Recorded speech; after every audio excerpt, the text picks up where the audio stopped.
Esta pasada madrugada, el bueno de Harry Connick Jr., me whatsappeaba y me preguntaba, oye, he pensado en esta, justo para este día, en esta melodía, ¿qué te parece?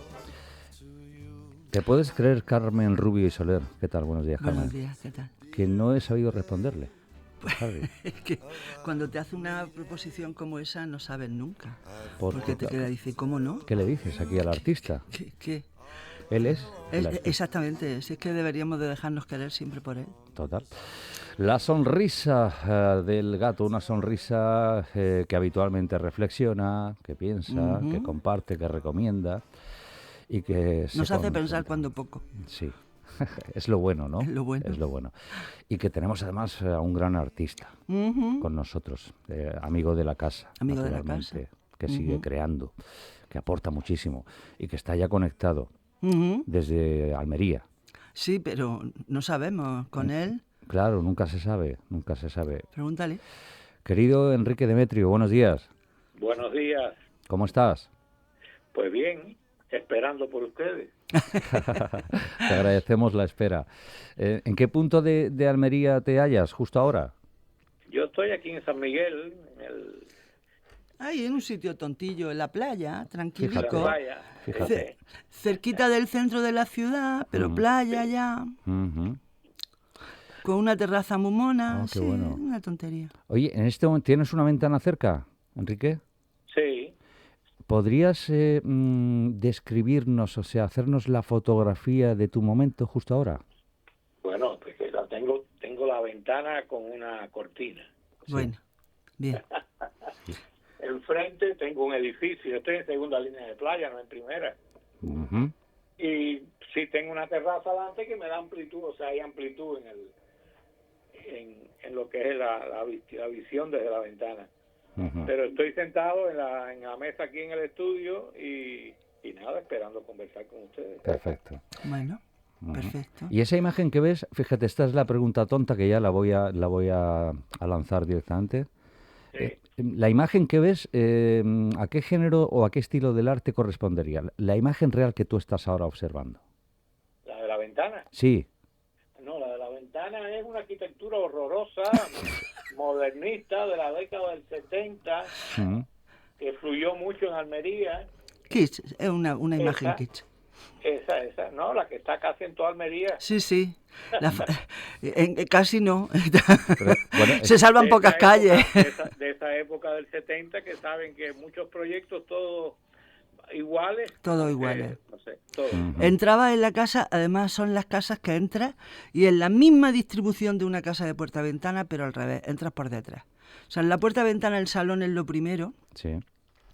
Y lo último la cocina. Y en los pisos a los que se refiere Enrique, lo primero en la cocina es como si entraras por la parte de atrás de la casa. Y lo último es la sala, que tendría la puerta a la calle, en el caso de las casas de puerta-ventana, pero que lo que tiene es un balcón a la calle. Pero es la misma distribución de pasillo y a un lado las habitaciones, al final el salón y al principio cocina. Correcto. O al principio, al revés, en la casa de puerta-ventana. Ajá. La misma, o sea, no hay diferencia. Una cosa terrible. Bueno, vamos a ver, entramos en...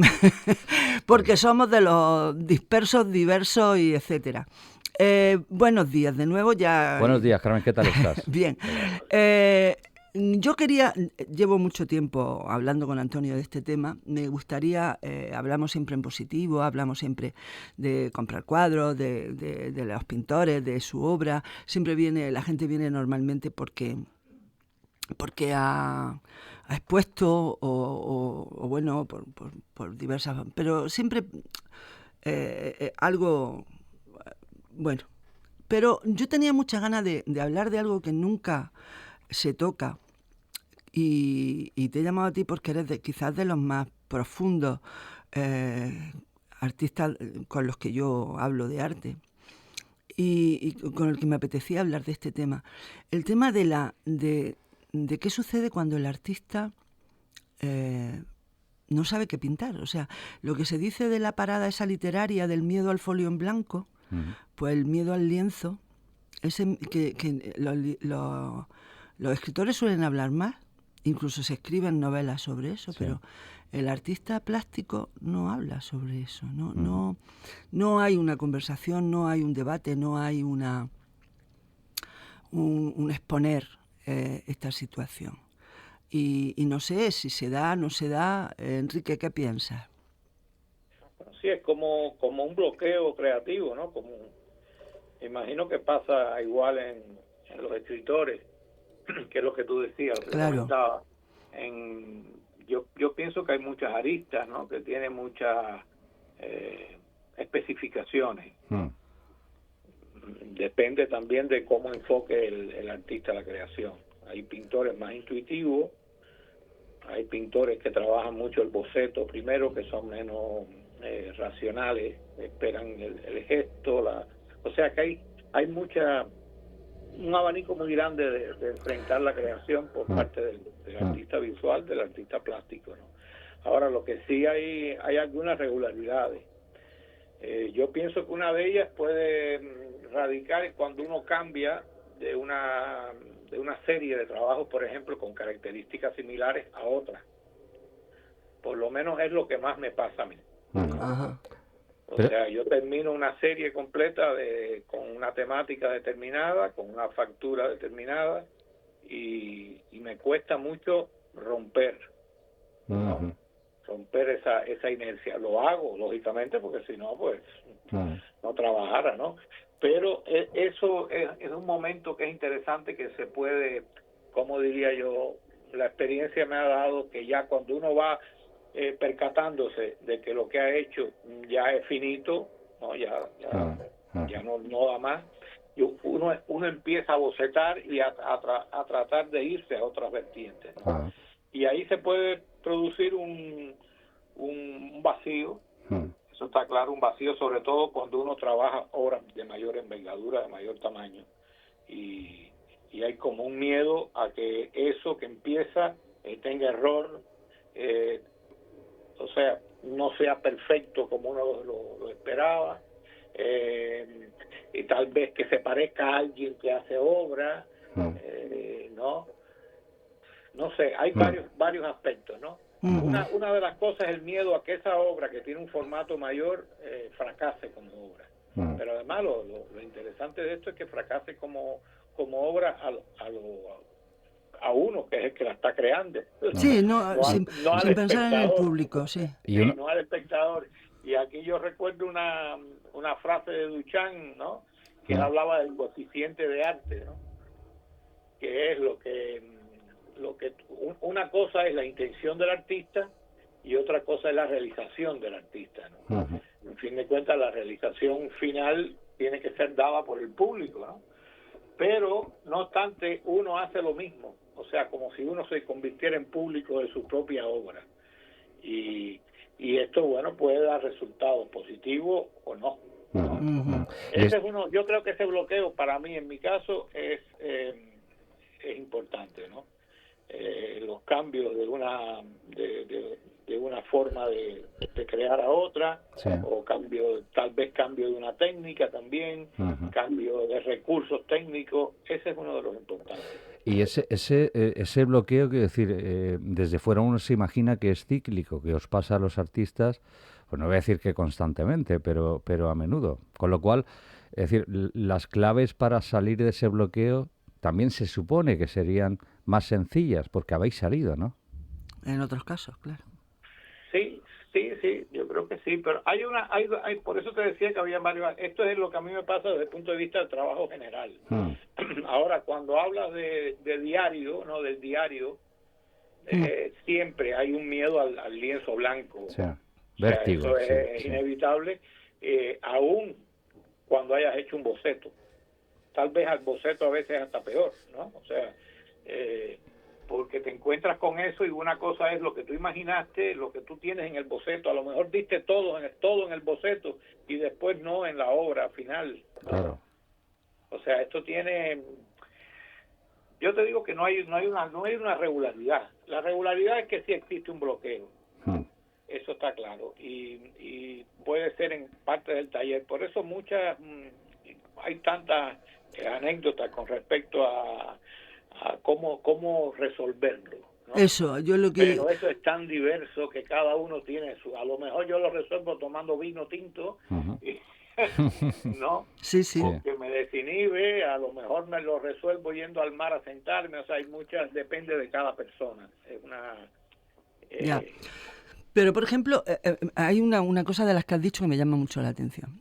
El miedo al lienzo en blanco yo no lo he tenido. O sea, yo ¿No soy te ha pasado nunca? No, yo soy de las que mete la brocha cargada de pintura y aguarrás y tapo.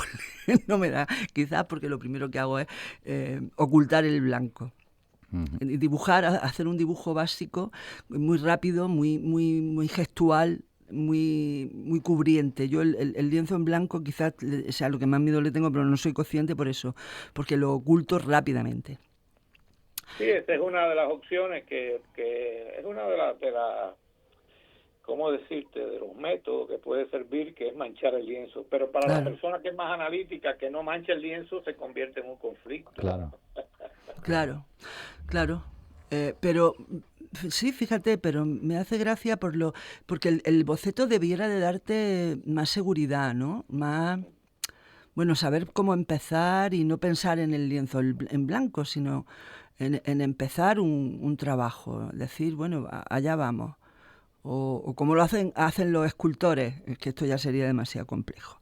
Pero los escultores hacen el boceto pequeño, sobre todo de escultura en calle, ¿no? Que debe de tener unas dimensiones monumentales, hacen el pequeño boceto de no más de 40 centímetros y antes de hacer el de 3 metros hacen un intermedio.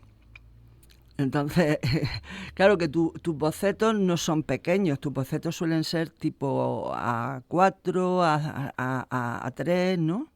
Sí, ahora mismo estaba trabajando, yo hace tiempo que no o sea, que no enfrento el lienzo en formato de 1 metro, que es lo que normalmente trabajo, 1 metro más, y trabajo cartones, ¿no? De 50 por 75, de 52 por 75 es lo que trabajo normalmente. Pero ahora he estado en un bloqueo. Ajá, anda. Y esto es como me convierto en subjetivo, o sea, en un subjuntivo me convierto. Ajá. Y yo hiciera esto, ¿no? Sí. Claro, easy. Claro. Entonces, por ejemplo, ahora tengo una carpeta que tiene varias cosas hechas con marcadores, ¿no? Y miro los primeros y digo, esto en lienzo. Y después digo, no, tengo miedo a hacerlo en lienzo y que no salga tan fresco, ¿no? Claro. Lo voy a hacer en un cartón. Fíjense cómo el material entonces limita, ¿no? Porque es así, ¿no? Porque tú dices, bueno, un lienzo ya implica, bueno, el montaje, el material. Claro, te va condicionando también. Si es óleo, si es óleo, el tiempo de secado, una serie de cuestiones, ¿no? Y económicas, no nos engañemos. También, la primera, la económica. Una cosa fresca, rápida, se la podía permitir Picasso en un lienzo, pues cualquiera no. Claro. Y entonces, bueno, ahora estoy en ese momento, me he dedicado a hacer bocetos directos, porque yo normalmente no trabajo bocetos con la mano. Yo normalmente trabajo los bocetos con el Photoshop, ¿no? Que es lo que dibujo con un el más moderno. El un más lápiz. moderno. Sí, me facilita mucho los cambios de color, buscar las armonías, eso me facilita mucho porque es muy rápido, ¿no? La manera general, ¿no? Sí.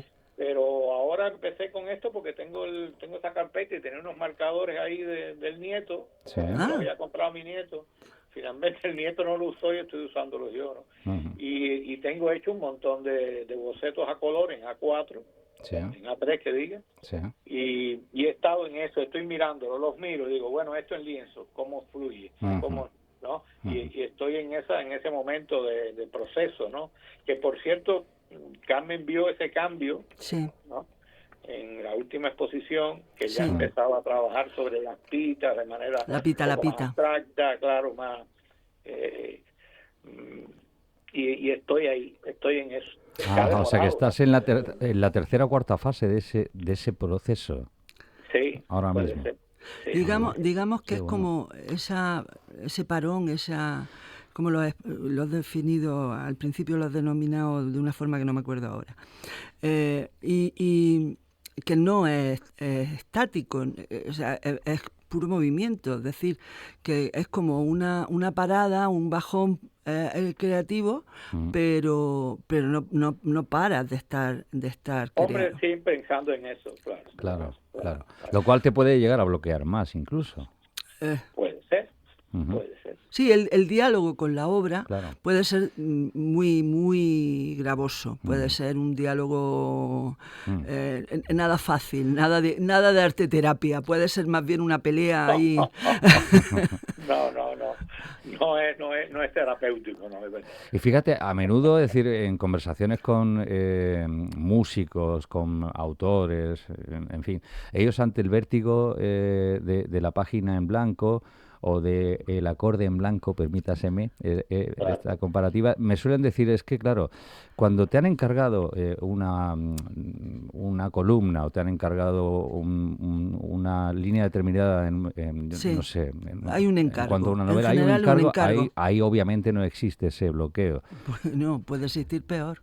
¿Ah, sí? Claro, opino, o sea, vamos a ver. Sí, puede ser peor, depende. Claro que Depende. puede ser peor porque tienes primero un tiempo Mm, y segundo unas condiciones ujú. que de la otra manera no tienes. De la otra manera tienes todo el tiempo del mundo para salir del bache y toda la libertad del mundo para salir del Bueno, bache. visto así, claro. Pero si te ponen Claro. tiempo y condiciones, puede ser agobiante, Mm. ¿no, Enrique? Sí, puede serlo, sí.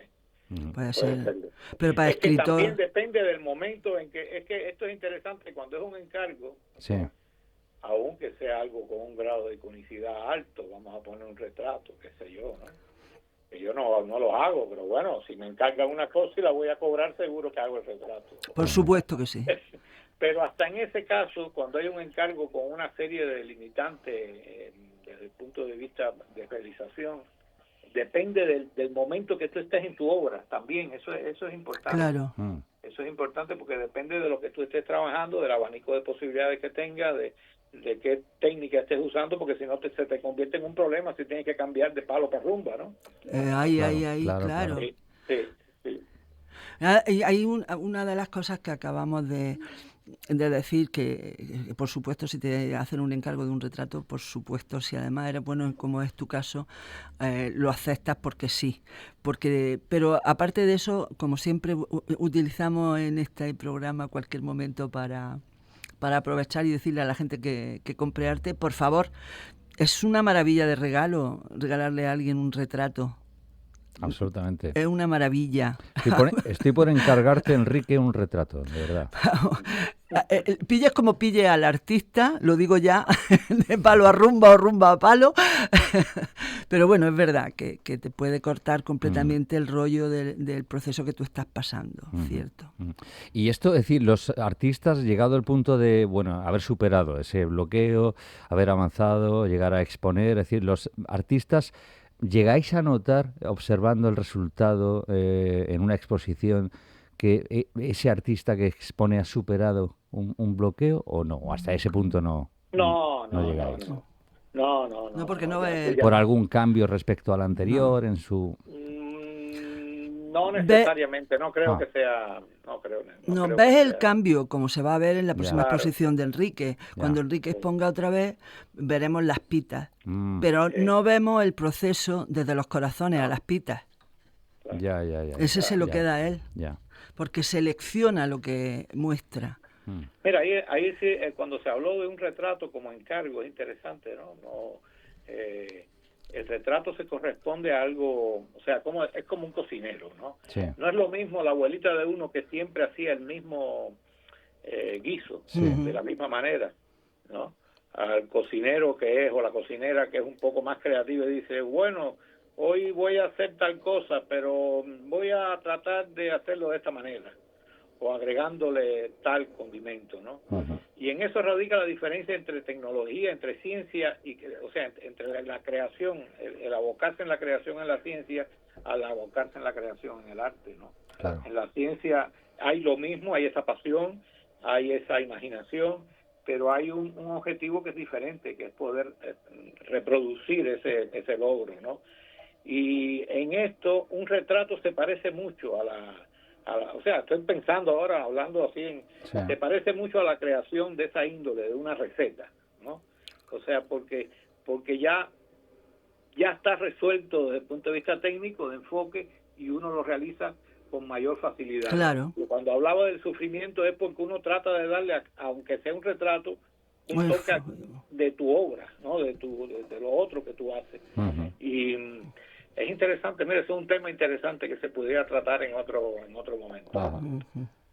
No, hablando, volviendo al tema de lo que te puede ocasionar ese vértigo, ese bloqueo creativo. Bueno, a lo largo de la historia muchos artistas han tenido bloqueos creativos y les ha supuesto tragedias que bueno, no vamos a tratar aquí, pero que a poco que hundemos encontraríamos muchísimas. ¿Cómo hoy es distinto? Hoy el mundo no es como hace un siglo, como hace 2 siglos. ¿Es mejor o peor? Bueno, eso no daría para un programa, es daría para una cadena de radio entera. Retiro la pregunta de momento, señoría. Vale, sí. En otro... Sí. No, pero quiero decir, quizá también las tecnologías, el arte tiene mucho que ver con las técnicas en cada momento. Hoy con las tecnologías, ¿no? En el siglo XV el óleo supuso un paso importantísimo, luego los pasteles, luego, en fin, ha habido técnicamente... La técnica modifica el proceso creativo del momento histórico, pero ahora en y Enrique lo ha dicho, él trabaja con Photoshop y trabaja en el ordenador, ¿no? Eso ayuda muchísimo a unos, a otros no, o unos trabajan solamente en el ordenador. Hay una diversidad terrible. Pero lo que yo digo, Enrique, ¿tú crees que hoy ese bloqueo creativo puede cargarse a alguien? Puede. Sí, pues yo creo que el ser humano es el mismo siempre. O sea, ahora me acordé de una frase, creo que de Holden, que donde está el peligro también crece lo que lo salva, ¿no? Algo así decía. Y yo creo que sí, que yo creo que sentimos lo mismo, o sea, eso del amor, el odio, esto, lo otro, es lo mismo, ¿no? Siempre a través de la historia del ser humano. Y yo creo que el bloqueo puede darse igual en el siglo XVII que hoy, desde el punto de vista del bloqueo creativo como tal. Yo creo que esas condiciones, cada momento con su expectativa, cada momento tuvo su tecnología, Carmen también. Sí, lo que yo he dicho. Claro. Y cada momento pues tuvo lo que pensamos ahora que es algo muy convencional, a lo mejor en el siglo XVI fue tremendo, ¿no? O sea, eso yo creo que sí, que el bloqueo no, ni más ni menos. Yo creo que ni más ni menos. El miedo que además humaniza al artista, claro. En cierto sentido. El miedo es lo que dice Enrique, estoy con él, es decir, universal y atemporal, es decir, va con el ser humano directamente. Hemos dejado también atrás otra idea que también me encantaría desarrollar, no hoy, sino cualquier otro día, y lo haremos, lo de la arte terapia y lo del artista cuando pinta. Es decir, el que pinta como terapia y el artista que cuando pinta de terapia nada. Es una pelea, una tortura, exactamente. Claro.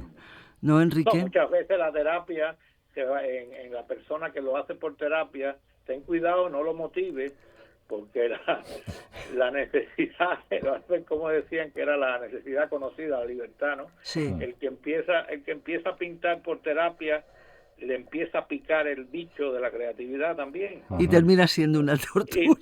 Y termina teniendo las mismas condiciones que un artista a cada nivel, bueno, su nivel, pero lo mismo, ¿no? Ten cuidado, sí. Y ahora, ¿en qué punto estás tú de la lucha con la obra? Pues en ese que te dije anteriormente, estoy bocetando, no en el Photoshop. A lo mejor lo que hago es pasarlas a Photoshop y empezar a ver variantes, pero ya tengo algunas ideas más precisas de lo que haré en lienzo, ¿no? Pero estás ganando. Y no sé, fíjate, si vaya directo al lienzo o pase por los cartones de ese formato que te decía. Tal vez me vaya directo al lienzo. Muy bien. A mí me gusta mucho cuando trabaja el lienzo. O sea, que veo que la lucha está ganando. No en la guerra, pero esta batalla la estás ganando tú. Bueno, pues nada. Sí. ¿Qué otra pregunta tenían que hacer? Voy a hacer acabo el Yo creo que ha sido el silencio ha respondido, en este caso, el silencio de Enrique, Demetrio. Vale. Oye, la penúltima cuestión, también muy tonta, por mi parte, muy básica, muy elemental.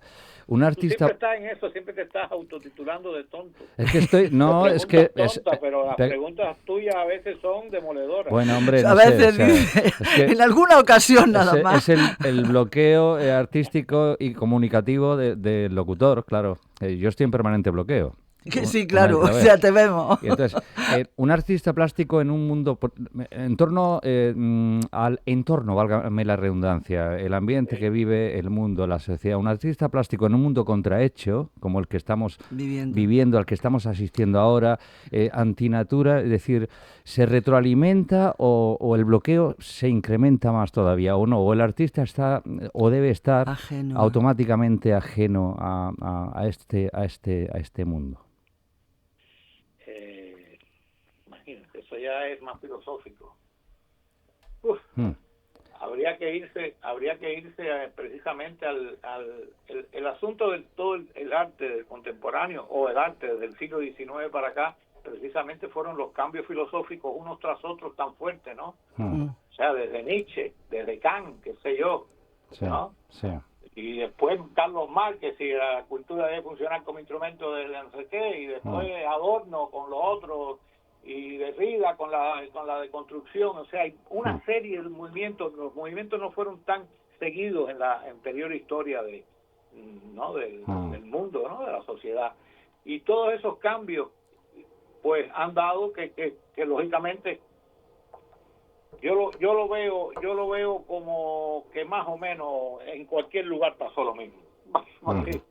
En cualquier momento para mí pasó lo mismo. En época de tránsitos, claro. En época, sí. Claro. Sí. Y el artista en cada momento también trabajó sobre las bases o sociales o más conceptuales, más de contemplación. El arte fue muy contemplativo hasta el siglo XIX, ¿no? Y ahora estamos tratando de que vuelva a ser contemplativo, ¿por qué no? Es lo mismo que yo me pregunto, ¿no?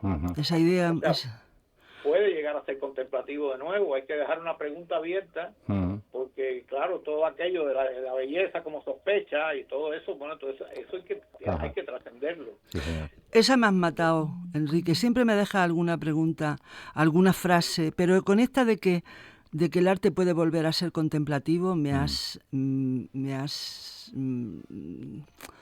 puesto a cavilar, que ya no me va a dejar. Ahora ya me tiene allí en el estudio un par de veces a trabajar sobre esto, porque realmente me parece una idea jorobe, una idea importante. Claro, es que yo creo que por qué no recuperar la belleza tradicional también a los efectos de la contemplación, no formalmente. Totalmente.